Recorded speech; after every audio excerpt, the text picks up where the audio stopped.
Deus, Ele é aquele que provê, aquele que guia, aquele que direciona, aquele que corrige, aquele que ensina. Ele é aquele que está no comando de toda a nossa vida. Paulo confiou totalmente na providência divina, né? Não importando se a vida ela seria fácil ou se a vida seria desafiadora. Ele escreveu em Filipenses 4:11 que eu aprendi a adaptar-me a toda e qualquer circunstância. Eu aprendi a me adaptar a toda e qualquer circunstância. A mão de Deus, ela está no controle de todos os eventos desse universo, da minha vida, da tua vida, da vida daqueles que estão ali fora.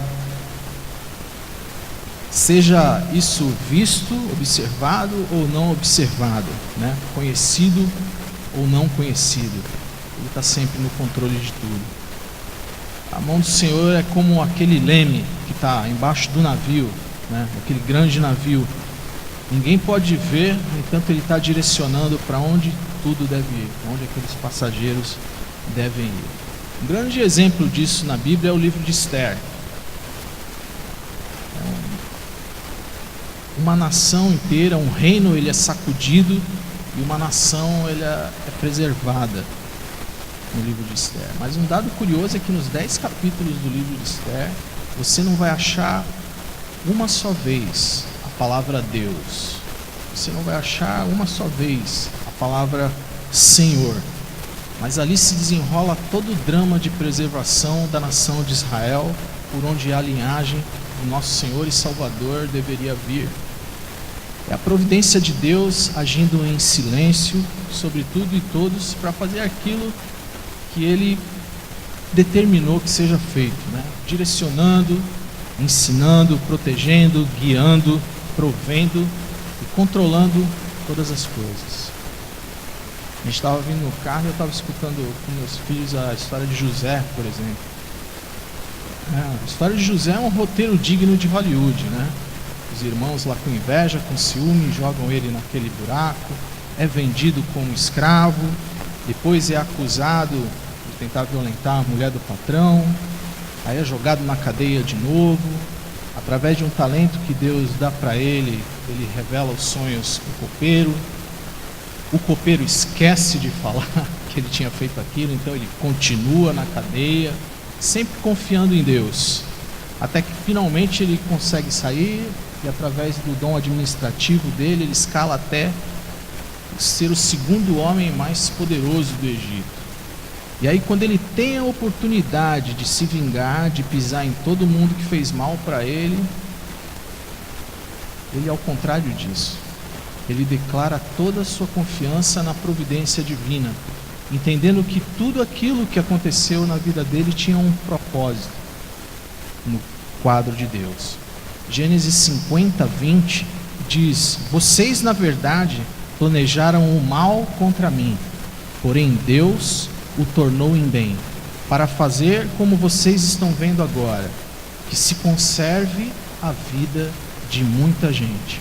Através do seu posto, Deus salvou a família de José da fome que havia se instalado na terra naqueles tempos. Família essa que seria o embrião da nação de Israel. Então, até nós chegarmos numa aceitação semelhante do controle da providência de Deus, nós não vamos compreender ricamente as lições que Ele quer passar nas adversidades que nós atravessamos. E com certeza a gente não vai conseguir aplicar as verdades que a gente observa em Romanos 8:28, que a gente escutou no começo. A igreja de Corinto era uma igreja muito complicada, muito cheia de dons, mas vocês sabem, extremamente problemática. Uns gostavam desse professor, outros gostavam do outro professor. Então eles brigavam entre si como se fossem dois times ali, havendo discussões de todo tipo. Havia um monte de divórcios, pessoas simplesmente cansadas dos seus cônjuges, os abandonando. Havia tamanha imoralidade que Paulo teve que lidar até com casos de incesto ali dentro. As pessoas elas estavam processando umas às outras. em vez de resolverem as questões de maneira interna, justa e pacífica dentro da própria comunidade. E também havia, sobretudo, aquele geral descontente, infeliz, esquecendo que Deus, mesmo em meio a toda essa tormenta, Ele ainda continuava no controle de tudo, como sempre teve. Então Paulo ele tenta lidar com tudo isso em sua carta, e dela nós vamos observar hoje aqui uma pequena seção desse capítulo 7. Então eu convido você a abrir sua Bíblia no 1 Coríntios, capítulo 7, verso 20 ao 24. 1 Coríntios, capítulo 7, do verso 20 ao verso 24.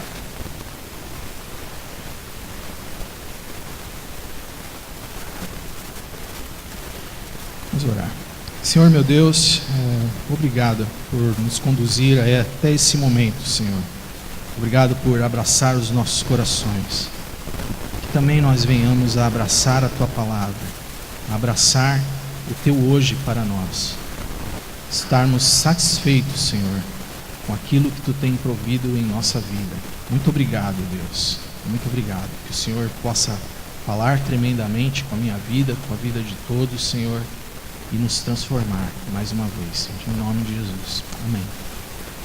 Cada um deve permanecer na condição em que foi chamado por Deus. Foi você chamado sendo escravo? Não se incomode com isso. Mas, se você puder conseguir a liberdade, consiga. Pois aquele que, sendo escravo, foi chamado pelo Senhor, é liberto e pertence ao Senhor. Semelhantemente, aquele que era livre quando foi chamado, é escravo de Cristo. Vocês foram comprados por alto preço. Não se tornem escravos de homens. Irmãos, cada um deve permanecer diante de Deus na condição em que foi chamado.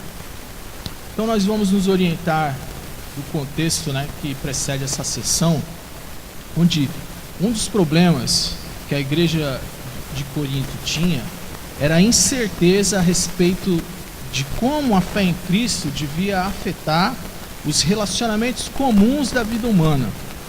Então, no capítulo 7 é levantada a questão de que se a fé em Cristo devia denotar que o marido e a esposa devessem se abster de ter relações sexuais depois de convertidos. Paulo fala, não. Outra questão levantada era se o que eles deveriam fazer quando um dos cônjuges se tornava cristão e o outro não. O cônjuge que era cristão devia abandonar o outro para se manter puro? Paulo novamente responde, não. Permaneça no relacionamento que você está quando Deus te chamou à fé. Só muda alguma coisa nos versos 12 e 13 do capítulo 7, quando o apóstolo permite que o cônjuge, quando o cônjuge incrédulo abandona o cônjuge cristão e não deseja mais nada com ele, então o cristão ele não está mais ligado para sempre nesse relacionamento, só nesse ponto. De resto, em outras palavras, ele está dizendo, vir a Cristo não faz com que a pessoa deseje abandonar os relacionamentos instituídos por Deus, mas apenas santificá-los. E os versos eles vão ganhando mais peso para a nossa reflexão a partir do 17, quando Paulo escreve, cada um continue vivendo na condição que o Senhor lhe designou, de acordo com o chamado de Deus. Daqui em diante, Paulo vai mencionar 3 vezes o mesmo princípio que havia em relação ao casamento, seja em relação à circuncisão ou incircuncisão, ou sobre liberdade e escravidão. Mas o princípio vai ser sempre o mesmo. Encontre satisfação na providência divina para a tua vida hoje. Por exemplo, circuncisão e incircuncisão. Se você era gentil antes de se converter, você não vai precisar se tornar judeu agora que você se converteu. Do mesmo modo, se você era judeu antes de se converter, você não vai precisar se tornar gentil depois de se converter. Isso eram implicações culturais. Você era negro antes de se converter, você não vai ficar branco agora que se converteu. Você era branco antes de se converter, você não vai se tornar negro agora que você se converter. No verso 19 ele fala assim: a circuncisão não significa nada, e a incircuncisão também é nada. O que importa é obedecer os mandamentos de Deus. Paulo está dizendo em outras palavras aqui: Deus não está nem aí se você é circunciso ou se você é incircunciso, se você é gentil ou se você é judeu, se você é branco ou se você é preto. Deus quer saber se você obedece ou se você não obedece, se você o ama ou se você não ama, se você tem satisfação na providência para a tua vida que Ele deu ou não. Paulo é um cara corajoso, né? Porque imagina falar isso para a judeusada naquele tempo. Circuncisão é nada. Há culturas que privilegiam o branco, há culturas que privilegiam o negro, o amarelo, o vermelho. E Paulo está dizendo: branco é nada, preto é nada, amarelo é nada, vermelho é nada. Mas cumprir os mandamentos de Deus é tudo. Tudo cai diante da prioridade que é Deus na nossa vida.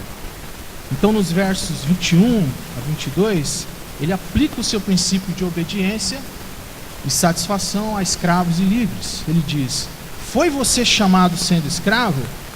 Não se incomode com isso. Mas, se você puder conseguir a liberdade, consiga. Pois aquele que, sendo escravo, foi chamado pelo Senhor, é liberto e pertence ao Senhor. Semelhantemente, aquele que era livre quando foi chamado, é escravo de Cristo. A primeira coisa que a gente precisa de ver, eu já falei isso aqui uma vez, há pouco tempo atrás, aqui os escravos, assim, a questão da escravidão que a gente tem na cabeça é muito aquela coisa do chicote nas costas, né? Tanto na questão de Israel, ou com a questão do negro, mas não era só isso, tá, gente? Os escravos eram também professores, músicos, né, cozinheiros, gente que, com o passar do tempo, ia fazendo parte daquela família, de um modo que até quando eles eram livres, muitas vezes eles não queriam sair dali, eles eram parte daquela família, né?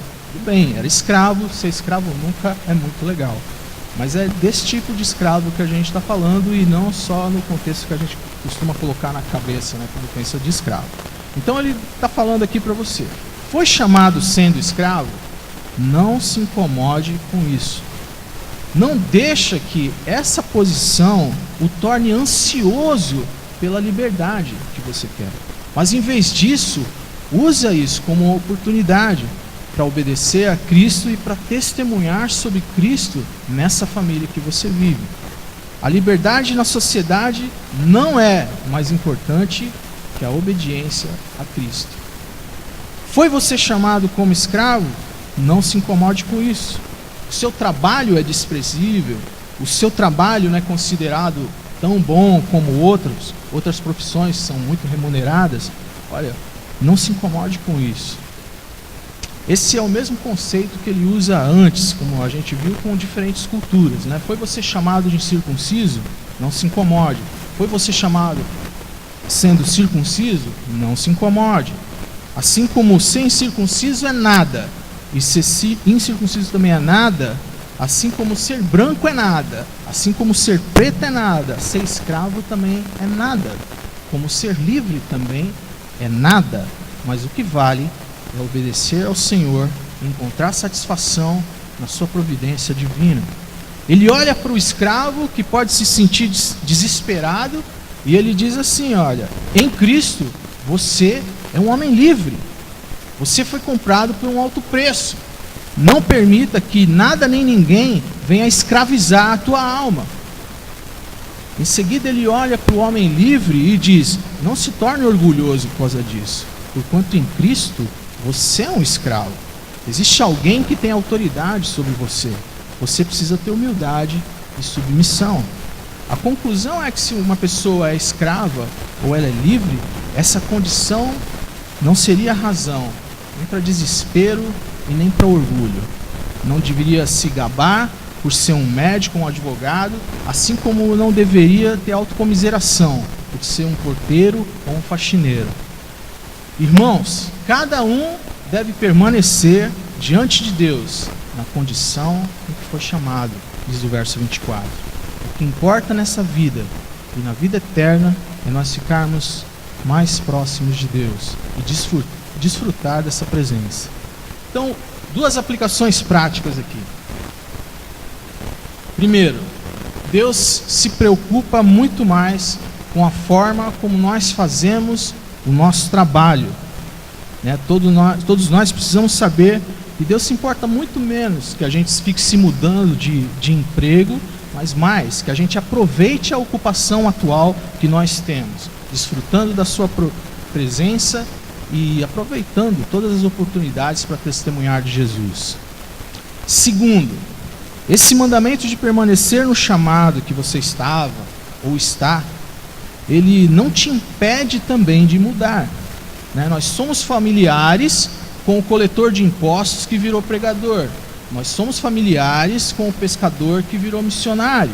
Então, além disso, a gente sabe que existe trabalho que não dá para a gente fazer.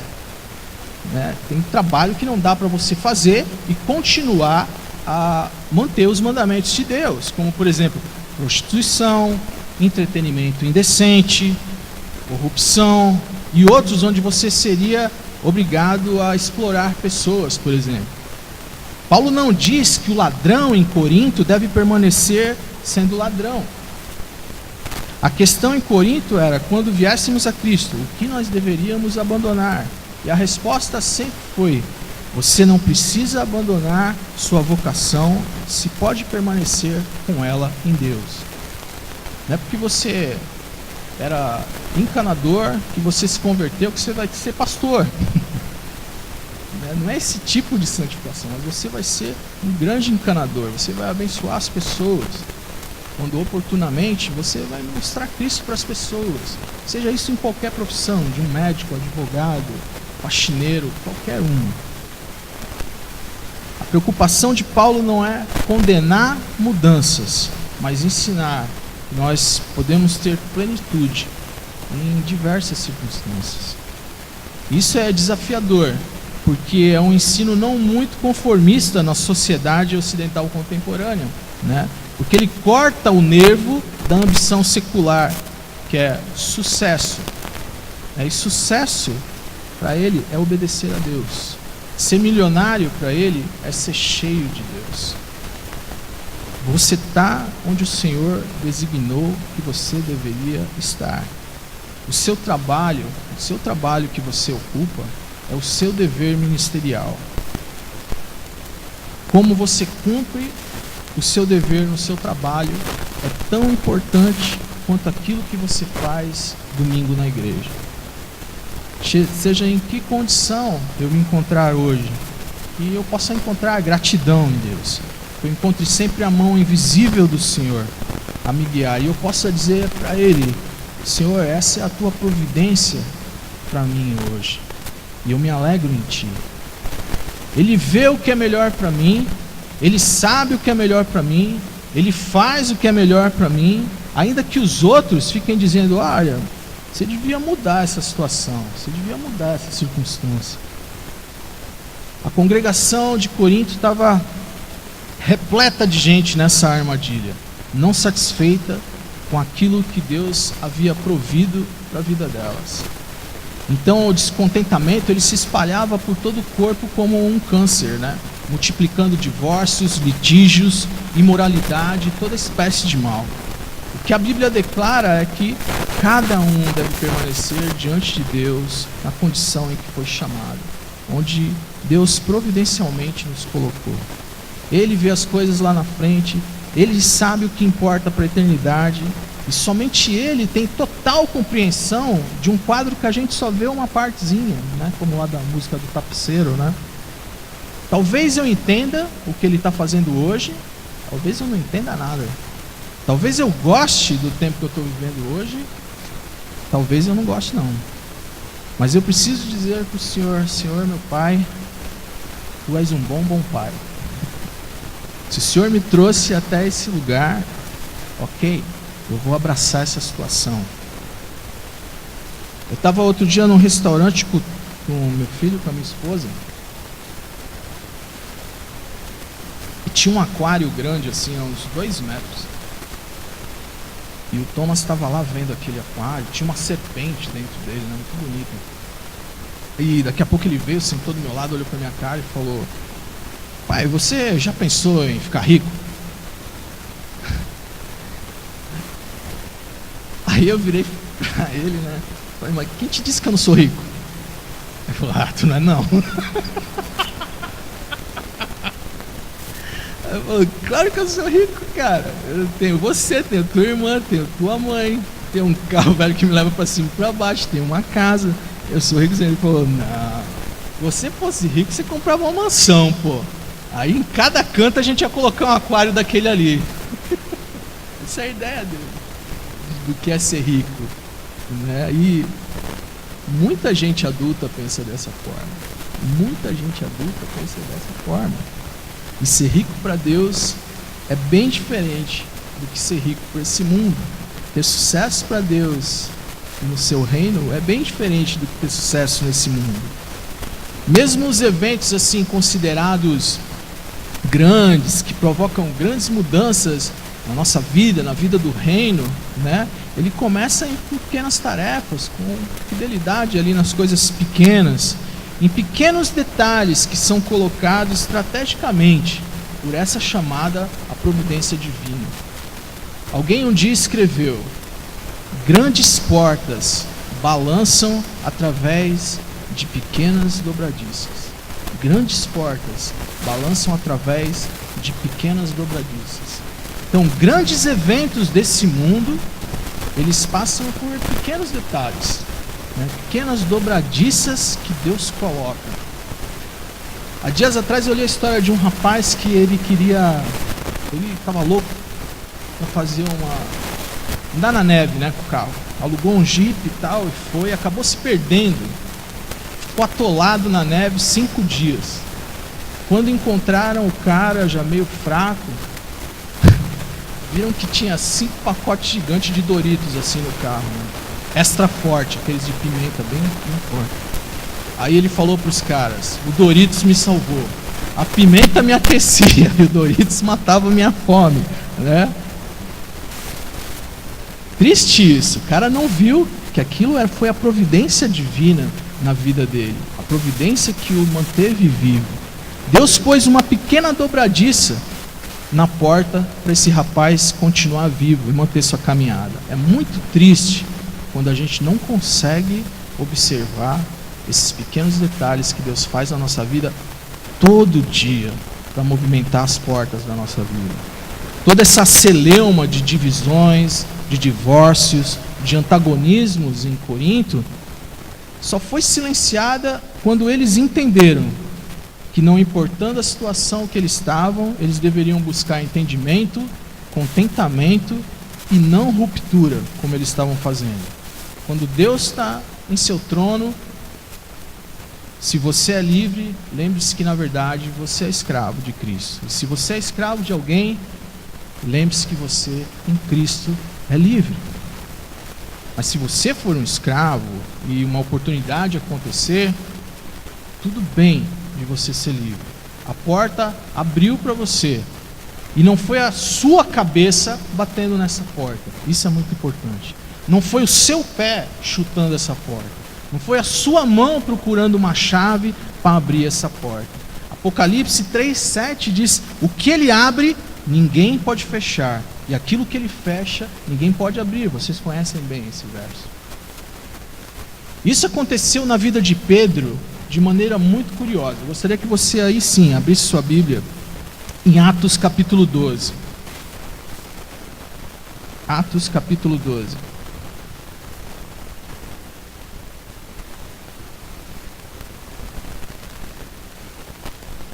Atos capítulo 12, a partir do verso 1 até o 11, diz assim: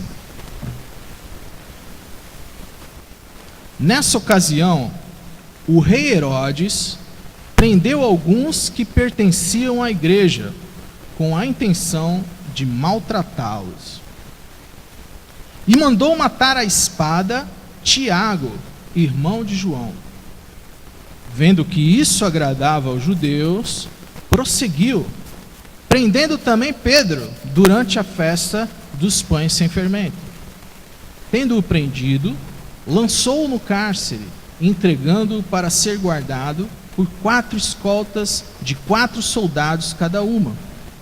Herodes pretendia submetê-lo a julgamento público depois da Páscoa.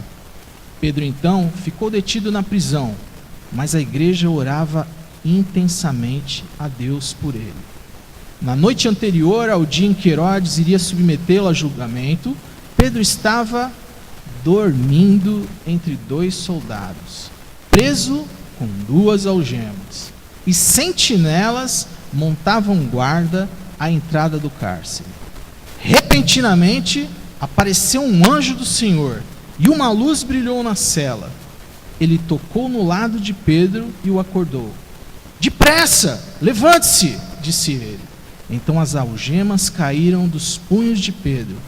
O anjo lhe disse: vista-se, calce as sandálias. E Pedro assim fez.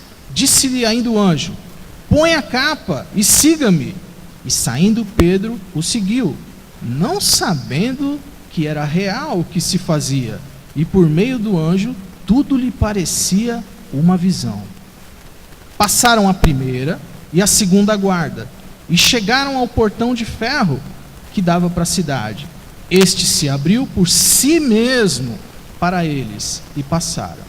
Tendo saído, caminharam ao longo de uma rua, e de repente o anjo o deixou. Então Pedro caiu em si e disse: agora sei, sem nenhuma dúvida, que o Senhor enviou seu anjo e me libertou das mãos de Herodes e de tudo que o povo judeu esperava. Pedro foi preso. Tiago havia sido morto, então a expectativa era que acontecesse o mesmo com ele. Mas ele foi preso e ele estava como? Estava ok.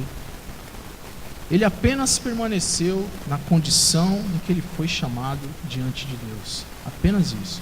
Ele foi caluniado, ele foi ultrajado, ele foi preso numa masmorra sendo inocente. Ele esperneou? Não. Nada. Foi lá, abriu o berreiro, falou mal dos romanos? Nada. Pelo contrário, o que esse cara fez foi incrível. Dormiu. Entre 2 soldados, fora as outras guardas, algemado, ele conta carneirinho e dorme. Ele dorme tão profundamente que ele só foi se dar conta que ele não estava sonhando lá no meio da rua, quando o anjo foi embora. Falou: rapaz, não era sonho não, estava dormindo. Então aqui está, verdadeiramente, nós podemos ser livres da ansiedade, do antagonismo e principalmente da dor de cabeça de ficar forçando a porta para se abrir na nossa força. Pedro não forçou nada. Ele abraçou aquela circunstância tão contrária, confiou em Deus ao ponto de dormir naquela situação. E a gente pode fazer o mesmo. Por que não? Por que não? Senhor, tu me tens onde tu queres que eu esteja. Tu me amas, Senhor. Eu sou amado por ti. Tu abres os portões com a tua mão, sem que sequer eu os toque. Esse é o nosso Deus. Não preciso ficar batendo a cabeça, não preciso ficar dando murro, não preciso ficar tentando roubar a chave. Deus vai à frente e Ele faz. Um dia um homem chegou e falou: fechem essa tumba com uma pedra de 2 toneladas. Coloquem o selo do império, para que ninguém tire esse corpo de lá. Chegou no domingo, a pedra rolou, o selo foi arrancado e o corpo já não estava mais lá.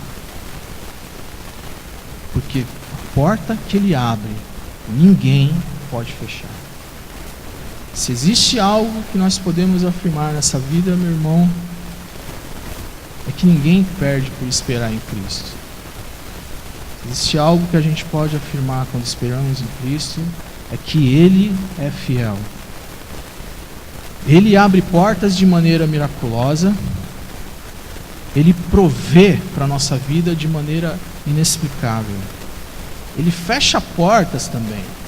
E a princípio, quando fechadas, elas me entristecem. Mas ao longo do tempo, elas vão se mostrando que eram caminhos de engano. Quantas portas na minha vida já foram fechadas em que eu me entristecia com isso.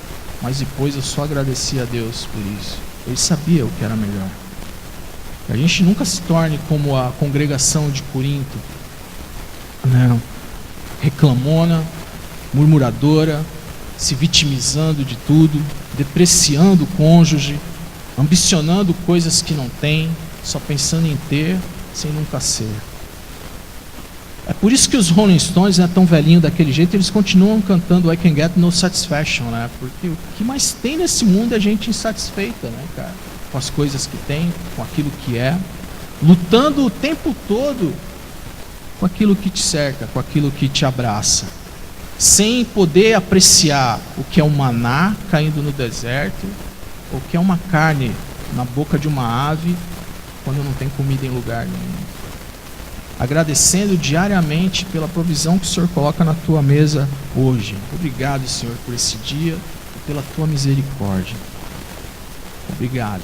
E se o Senhor resolver abrir uma porta para mim, eu vou ser grato da mesma forma. Outro texto que eu queria ler com vocês é João 10, dos versos 7 aos versos 11. João 10, o Evangelho, dos versos 7 ao verso 11.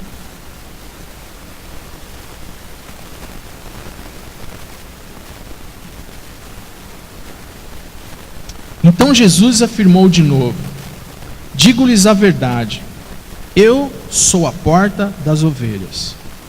Todos os que vieram antes de mim eram ladrões e assaltantes, mas as ovelhas não os ouviram. Eu sou a porta. Quem entra por mim será salvo. Entrará e sairá e encontrará pastagem. O ladrão vem apenas para furtar, matar e destruir. Eu vim para que tenham vida e a tenham plenamente. Eu sou o bom pastor, e o bom pastor dá a vida pelas ovelhas. É interessante que esses apriscos de ovelhas, eles eram lugares públicos, né, por onde os pastores passavam com as ovelhas, e ela não tinha porta, era aberto.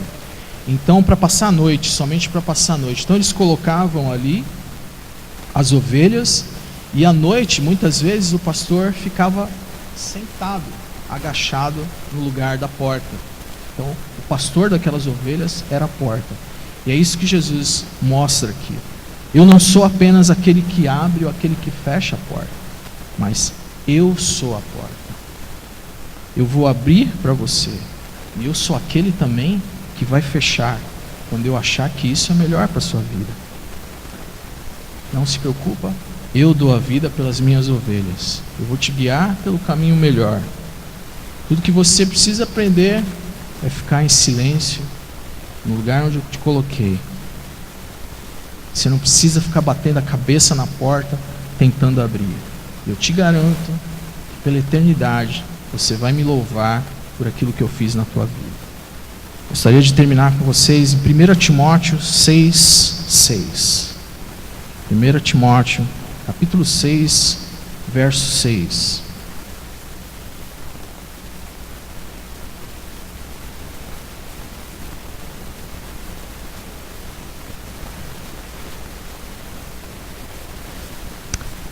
De fato, a piedade com contentamento é grande fonte de lucro.